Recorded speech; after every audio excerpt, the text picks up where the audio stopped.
Hello, welcome to Dimensional Analysis, Multi-Step Problems. If you need a refresher on what dimensional analysis or conversion factors are, please see my video, Introduction to Dimensional Analysis.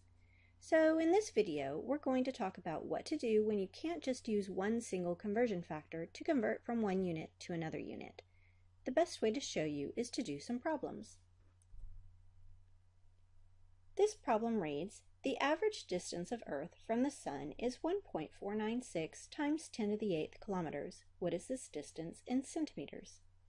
You'll notice that there's a number written in scientific notation, and it's worth taking just a minute to show you how to put this in the calculator.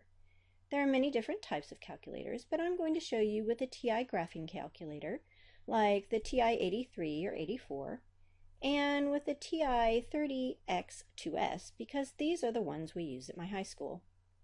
There are a number of ways to type in scientific notation numbers, but the way I'm going to tell you is really the best way when doing dimensional analysis, because on some of the other methods, if you're not really careful, you can mess up your calculation when the number is on the bottom of a fraction or a grid.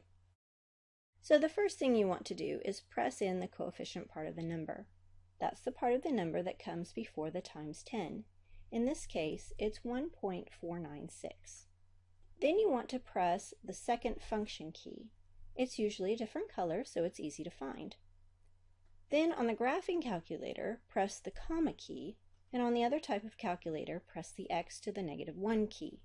Notice both of those are labeled with EE right above the key, and on your calculator screen, a capital E will appear. That represents times 10 to the. The last thing you type in is the exponent, which in this case is an 8. And on your screen, you'll see this. So now back to the actual problem. Our beginning number, the number we're trying to convert, is 1.496 times 10 to the 8th kilometers, and the unit we're trying to end with is centimeters. So if you haven't memorized your metric conversions, then you should know that there are 1,000 meters in a kilometer and 100 centimeters in a meter. There are other ways to write these conversions, but that's what I'm going with. So in our pathway, we're going to start with the 1.496 times 10 to the 8th kilometers and end with some amount of centimeters. But if you look at the conversion factors, you'll notice that there isn't one single conversion factor that gets us from kilometers to centimeters. Now I know some of you math whizzes out there are thinking, hey, it's the metric system. I can figure out one single conversion factor. And you'd be absolutely correct. However, in my class, you're required to always go through the base unit. For metric conversions, that means the unit without prefixes, such as liters, meters, or grams. And for stoichiometry problems, the base unit will be the mole. The reason we want you to do that is because when we get to reaction stoichiometry, you must always go through the moles, so it's best to get into the habit now. So we have to go through the base unit, which in this case is meters. We'll use 1 kilometer equals 1,000 meters first, and then 1 meter equals 100 centimeters second. Remember, the pathway tells us how to set up our grid or series of fractions. Our pathway has 3 units, which means we need 3 sets of boxes in the grid or 3 sets of fractions. The beginning number and the units go in the top boxes in the same order. Then we use the conversion factors to fill in the rest. For the first conversion factor, since the meters unit is on the top, the 1,000 must also be on the top, and the 1 kilometer will go on the bottom. For the second conversion factor, centimeters is on the top, so the 100 is also on the top, and the 1 meter goes on the bottom. Because there are only 1s on the bottom, you just multiply the 3 numbers on top to get an answer of 1.496 times 10 to the 13th centimeters. So in this next problem, we again have the average distance of the Earth to the Sun, but we're also given the speed of light. So how do we know what to start with? Well, if you look at the units, the speed of light has what I call a double unit. If you're in a physics class, you might be asked to convert something that has a double unit, like miles per hour to meters per second, but in chemistry, at least at this level, we don't make you do that. So a general rule of thumb is that anything with a double unit is a conversion factor. You will not use this as a starting number.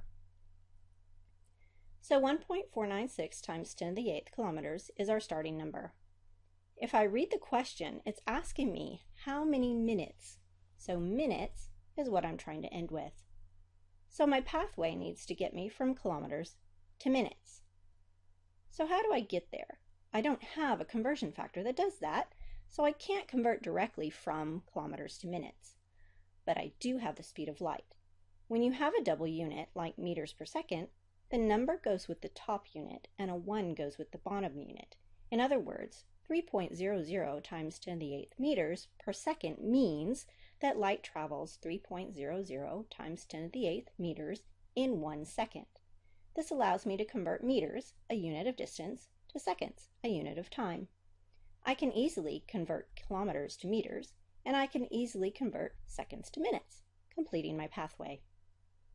Now that you have a pathway, you should pause the video and see if you can set up the problem and solve it. Here is the correct setup for the problem. If you haven't tried to solve the problem, you should pause the video and try to solve it now. Here is the correct answer to the problem. When typing the numbers into your calculator, you don't have to include the parentheses. The parentheses are only shown to remind you that numbers in scientific notation are a number, not a multiplication problem. Notice you have to divide twice because there are 2 numbers on the bottom. Every time you have a number on the bottom of a fraction, you divide by that number.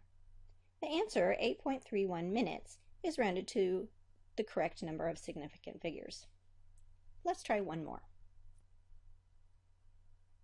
So in this problem, we're told that a gold atom has a diameter of 4.90 times 10 to the negative 7th millimeters. This looks like a beginning number. It's apparently the only number we're given other than the obvious conversion factor between meters and millimeters. But let's take a look at that second sentence. The first part reads, how many gold atoms, which means that gold atoms is what we're looking for. The rest of that sentence, would it take to cover a line exactly 1 meter in length, gives us another number, 1 meter. So which of these is our beginning number? Well, if you read the first sentence very carefully, it gives you an equality. A gold atom is 4.90 times 10 to the negative 7th millimeters. Equalities are conversion factors, so that sentence actually gave us a conversion factor, not a beginning number. And that conversion factor is 1 gold atom equals 4.90 times 10 to the negative 7th millimeters. Given that information, pause the video and try to solve the problem.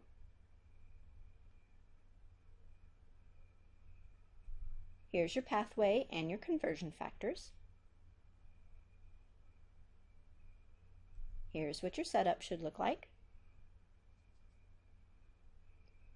Here's your answer rounded to the correct significant figures. I hope this video has helped, and thank you for watching.